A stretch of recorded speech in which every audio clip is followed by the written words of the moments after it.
सुल्तानपुर लूट के मामले में एक और एनकाउंटर हुआ है। एक और आरोपी को पुलिस ने एनकाउंटर में ढेर कर दिया है। एसटीएफ का एक बड़ा एक्शन।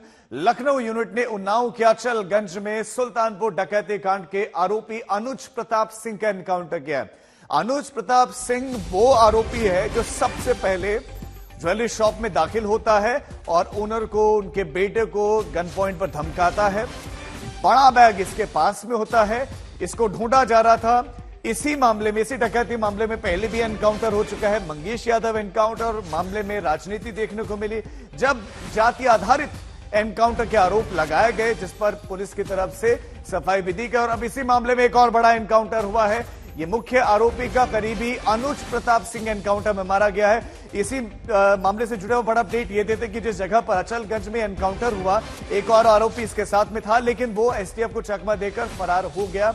उसको भी ढूंढा जा रहा है। सराफा दुकान के भीतर दाखिल होने वाला पिस्टल के साथ ये अनुज प्रताप सिंह ही था और जब इसको गोली लगी, इसे अस्पताल ले जाया गया, लेकिन ये उसके बाद से आपको बता दें कि अस्पताल में से दम तोड़ दिया।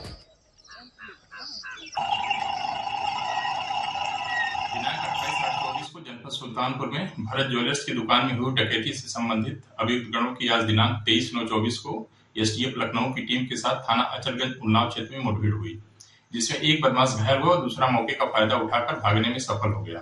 घायल बदमाश की शिनाख्त अनुज प्रताप सिंह पुत्र धर्मराज सिंह निवासी ग्राम जनापुर थाना मोहनगंज जनपद अमेठी के रूप में की गई है, जो 1 लाख का इनामिया था। घायल बदमाश को प्राथमिक उपचार हेतु 108 एम्बुलेंस के माध्यम से सरकारी अस्पताल में भेजा गया, जहां से उसे प्राथमिक उपचार के बाद जिला अस्पताल उन्नाव भेजा गया। जिला अस्पताल में अभियुक्त को चिकित्सक द्वारा मृत घोषित कर दिया गया। उन्नाव से ही हमारे संवाददाता सिमर चावला ज्यादा जानकारी के साथ जुड़ गए हैं। सिमर, अनुज प्रताप सिंह इस एनकाउंटर में मारा गया है, इसके बारे में विस्तार से बताएं कि कहां का रहने वाला था। जो दूसरा आरोपी इसके साथ है, जो फरार हुआ है, वो कौन है और उसको क्या ढूंढा जा रहा है?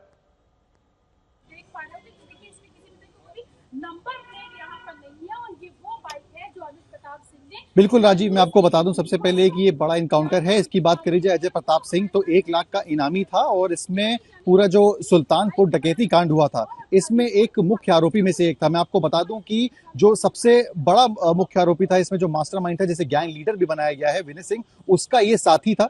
जब गुजरात में कुछ समय पहले एक डकैती हो रही थी जिसमें विनय सिंह शामिल था, उसमें भी अजय प्रताप सिंह उसका साथी था। तो रेगुलर ऑफेंडर था, कई इसके मुकदमे दर्ज थे अपने अपने जिले में। इसके साथ जो आरोपी था वो भी इस पूरी घटना में एक तरीके से आरोपी है। पुलिस को और एसटीएफ की टीम को ये जानकारी मिली थी कि उन्नाव में दोनों जो है वो छुपे हुए हैं, जिसके बाद एक स्पेसिफिक इनपुट के आधार पर दोनों को ट्रेस किया गया और 4 बजे इनके रूट पे वहां पर ट्रैप लगा के बकायदा एसटीएफ और पुलिस टीम ने इनको रोकने की कोशिश करी, जिसके बाद ये पूरी मुठभेड़ हुई। मैं आपको बता दूं, इस वक्त मैं खड़ा हूं थाने में, उसी बाइक के सामने जिस बाइक का इस्तेमाल इस पूरे घटनाक्रम में हुआ। जब एनकाउंटर हुआ तो इसी बाइक का इस्तेमाल करके, पैशन प्रो ये बाइक है जिसे अब थाने लेके आया गया है, इस्तेमाल करके अजय प्रताप सिंह अपने साथी के साथ जा रहा था। 2 लोग इसमें सवार थे। जब पुलिस और एसटीएफ की टीम ने रोकने की कोशिश करी, उसके बाद ये बाइक से गिर के पीछे की तरफ भागने लगे। आप देखेंगे जो वाइजर है इसका, ये टूटा हुआ है।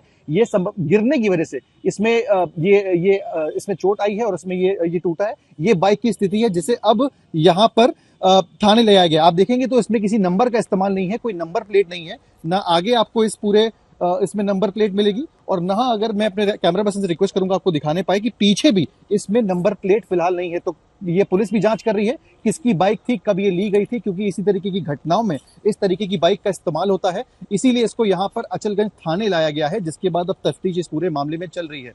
फिलहाल पुलिस बता रही है कि जब भागने की कोशिश करी अजय प्रताप सिंह ने, तो उसके बाद उसके पैर पे गोली मारी गई, जिसके बाद उसको रेफर किया गया और वहां पे अस्पताल में मौत हो गई। दम तोड़ दिया। बहुत शुक्रिया सिमर आपका। लेकिन तस्वीरें भी आपको दिखा देते हैं।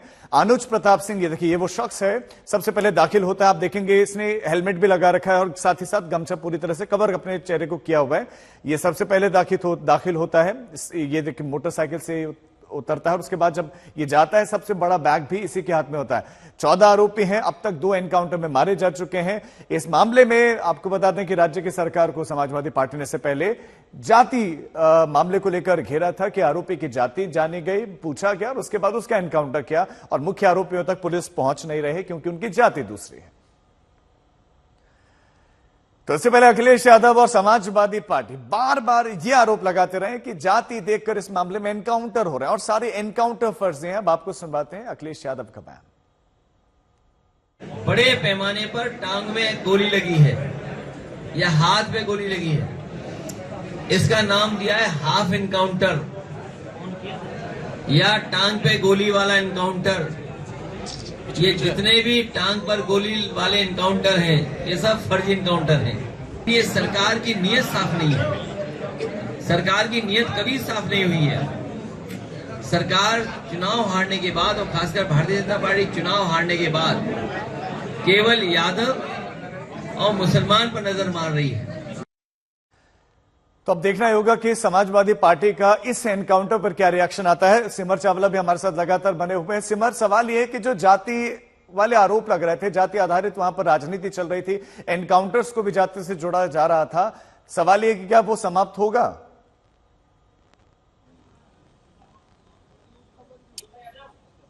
बिल्कुल राजीव, ये इंतजार है समाजवादी पार्टी का आधिकारिक तौर पे कोई बयान आने पाए, उसका सबसे ज्यादा बेसब्री से इंतजार है, क्योंकि हमने देखा है कि कैसे राजनीतिक पारा इस पूरे एनकाउंटर के बाद बढ़ा। जब जाति पर सवाल उठाए गए, जब मंगेश यादव का एनकाउंटर होता है, तो उसके बाद सपा प्रमुख अखिलेश यादव बकायदा ट्विटर पे लिखते हैं। उसके बाद पार्टी द्वारा लगातार कोई भी स्पेशल ठाकुर फोर्स, कभी किसी तरीके की जो बातें हैं, ये पॉलिटिकल फोरम पे बोली जाती है।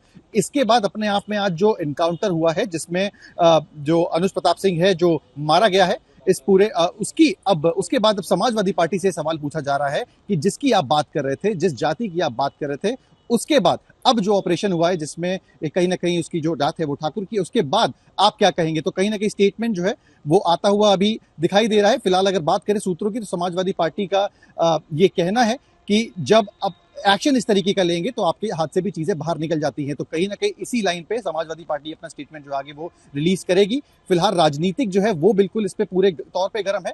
चुनाव भी है, 10 सीटों पे उपचुनाव है, जिसके बाद हमने देखा कि कहीं ना कहीं जो स्टेटमेंट्स का दौर है वो दोनों तरफ से ज्यादा होता है। लेकिन अपने आप में आज की जो डेवलपमेंट है, इसके बाद जो है राजनीतिक डेवलपमेंट्स भी होंगी। अब देखना यह है कि आधिकारिक तौर पर क्या बयान आता है समाजवादी पार्टी। बिल्कुल, समाजवादी पार्टी की तरफ से बयान क्या आता है उस पर निगाह रहेगी। सिमर, आप हमारे साथ बने रही। ये वो तस्वीर देखिए जो कि उस ज्वेलरी शोरूम के भीतर लगे सीसीटीवी कैमरे में कैद है। एक एक करके बदमाश आते हैं, हाथों में इनके आप देखेंगे कि सबके हाथ में गन है।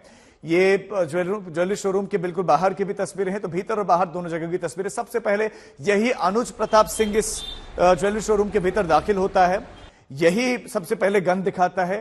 जो वहां पर ओनर है, उनके बेटे थे, उनको गन दिखाए जाते हैं। उसके बाद से लूटपाट शुरू करते हैं और उसके बाद वहां से ये फरार हो जाते हैं। उसके बाद ये देखें, यही है अनुज प्रताप सिंह जो सबसे पहले भीतर दाखिल होता है।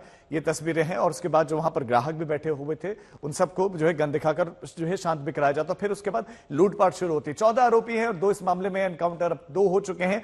अनुज प्रताप सिंह भी इस आपको बता दें कि एनकाउंटर में मारा जा चुका है। इससे पहले मंगेश यादव का एनकाउंटर हुआ था जिस पर सवाल उठाए गए थे। 3 तस्वीरें हैं, ये एक और एनकाउंटर हुआ है और अचलगंज इलाके में यह एनकाउंटर हुआ है। एक और उसका साथ ही साथ में था, लेकिन वो एसटीएफ को चकमा देकर वहां से भाग गया। ये 1 लाख का इनामी अनुज प्रताप सिंह, 1 लाख रुपए का इसके ऊपर इनाम था और आखिरकार ये एनकाउंटर में मारा गया है।